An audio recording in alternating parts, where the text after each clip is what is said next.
সম্মানিত ভিউয়ার্স, আসসালামু আলাইকুম।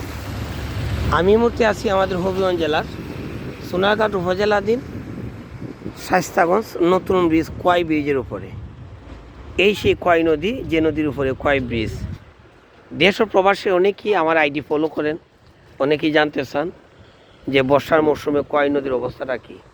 কোয়াই নদীর এই সময়ে কিন্তু কোনো জোয়ার নেই, কারণ আপনারা তো অনেকেই অবগত আছেন কোয়াই নদীতে জুলাই এবং আগস্টে জোয়ার আসে বেশি। কেননা এই সময়ের আগে বৃষ্টিপাত হওয়ার পর যখন বাটি এলাকায় পানি পর্যাপ্ত পরিমাণ পানি হয়, তখন পানিটা উজান এলাকায় ধাক্কা দেয়। উজান দিকে যখন ধাক্কা দেয় তখনই কিন্তু এই কোয়াই ব্রিজে, এই কোয়াই নদীতে কিন্তু পানিগুলা জোয়ার আসে।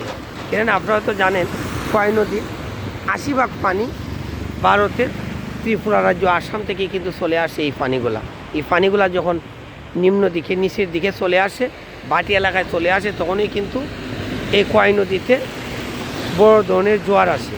আর এই জোয়ারটা বেশি অংশ জুলাই এবং আগস্টে বেশি অংশ আমরা দেখি।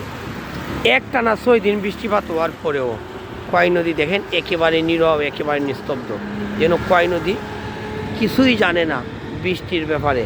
কিন্তু জুলাই এবং আগস্টে যখন অল্প বৃষ্টি হয় তখনও দেখা যায় কোয়াই নদীতে একেবারে যৌবনের ধাক্কায় জোয়ার চতুর্দিকে পানি উপরের দিকে উঠে যায় এবং বিপদ সংকেত দেখা দেয়।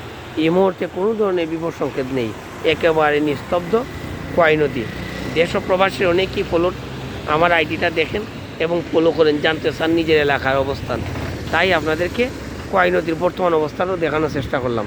যারা এই নতুন আমার পেজটাকে দেখতেছেন, MS মিডিয়া 2.5, আপনাদেরকে স্বাগতম এবং আমার পেজটাকে ফলো দিয়ে পাশেই থাকবেন। আসসালামু আলাইকুম।